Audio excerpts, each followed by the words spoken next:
Okay, this evening I thought I'd do a tour around the Coppice.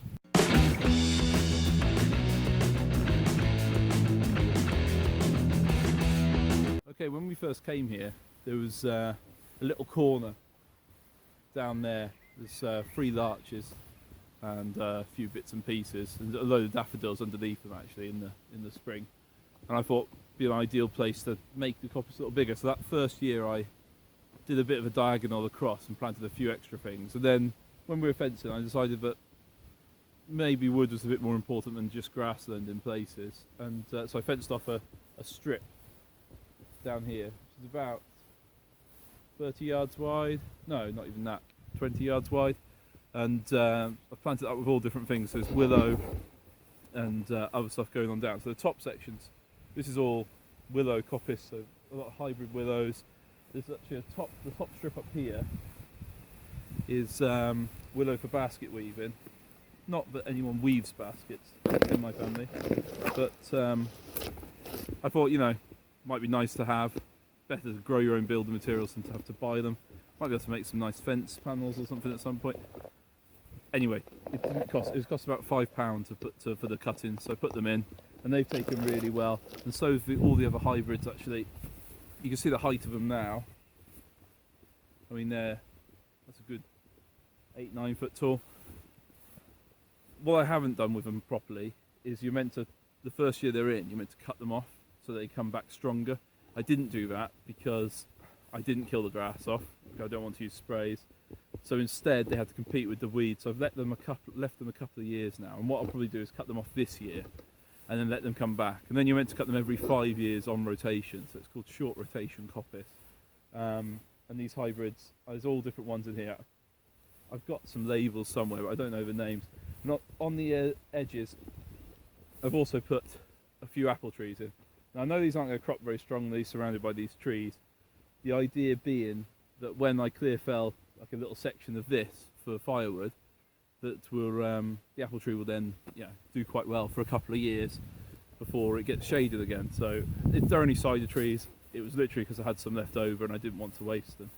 So we'll walk into the middle of it. There's quite a bit of weed pressure in here, as you can see. To do with coming in, and there's quite a few thistles and stuff on the ground. A bit of hedge, kind of hawthorn and other things growing up through it as well. But it's a nice little woodland. It's what it's meant to be. Willow firewood's not great, but it burns well. We've got quite a high efficiency stove that we can turn right down, so it works really well in that. And also can chip the top, make great compost material. Cut it in the summer, use it as a kind of, it's what they used to use for like a hay for goats and stuff. If I ever decide to keep goats, I've got plenty of willow to feed them. Yeah, I mean you can see the difference in. So that's one type of willow there. See how thin the leaves are compared to another one there. So the idea being, if I could still find the markers, I have drawn a little map of it, but I can see which willow does best. And the idea was to fill this whole thing with willow, but I think I've gone away from that idea a little bit. I might have a few more. Oh look, self-set oak tree there. So that one can just carry on growing for as long as it can, and one day it'll replace some of these big oaks I've got growing here.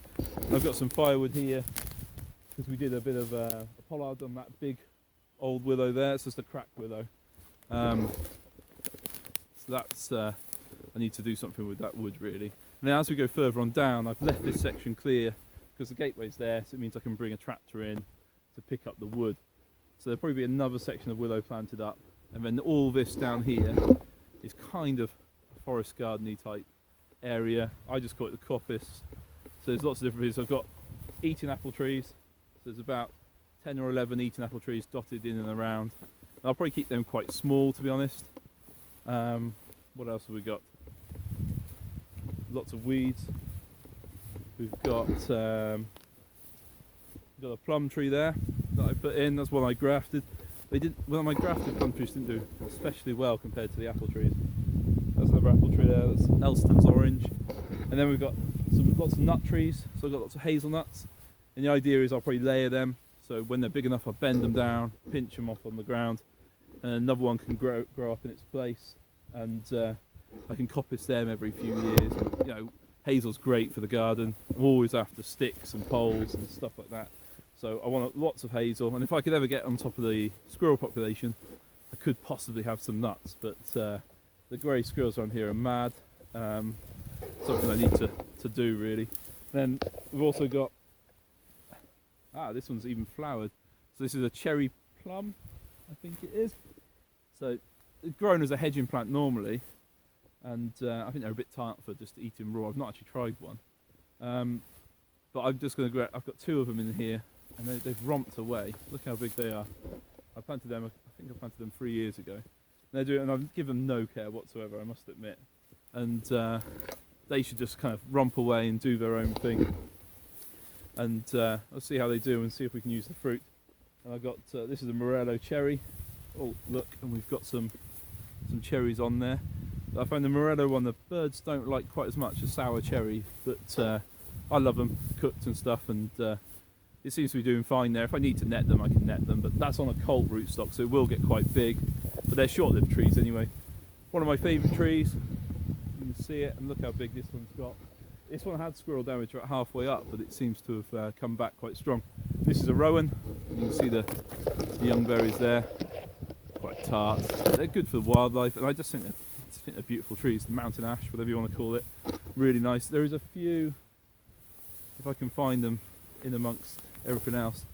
I did try and plant some sweet chestnut. I think there's 1 or 2 left here. I put in about 15, 16 to start with before I put anything else in, and they just never really did very well. So I just don't think my soil's up to growing those, and there's no point fighting it. So just got to go for things which grow well, and the hazels do really well. So I'm going to carry on going with them, and see if maybe I can find some other nut trees I could put in.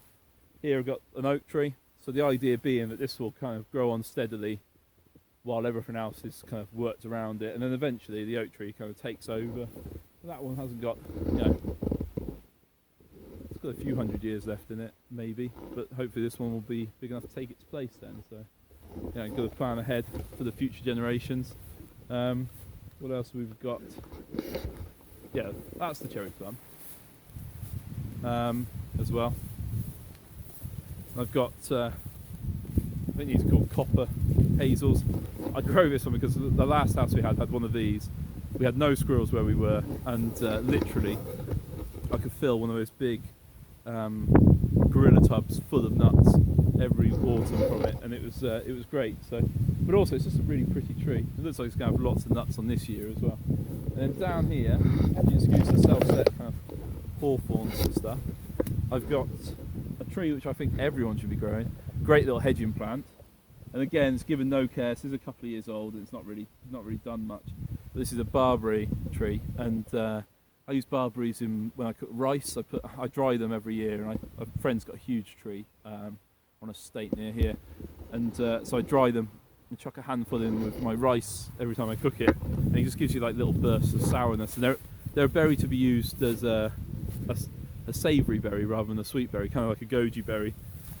So if you know how to use them, they're delicious, but obviously not nice in other times. That's just an ornamental cherry that was in the front garden, so I chucked it down here. It's beautiful every year. This is as well. I mean, you see all these cherries on here. If I remember correctly, these are disgusting, but it's a really pretty tree. So yeah, that's my little coppice area. There's also a log, we've put in a little log circle up there, so we have a little campfire occasionally with the girls. A little forest school party. Yeah, it's a great little area. So thanks for watching. If you like this, click subscribe, thumbs up, and comment. Thanks very much.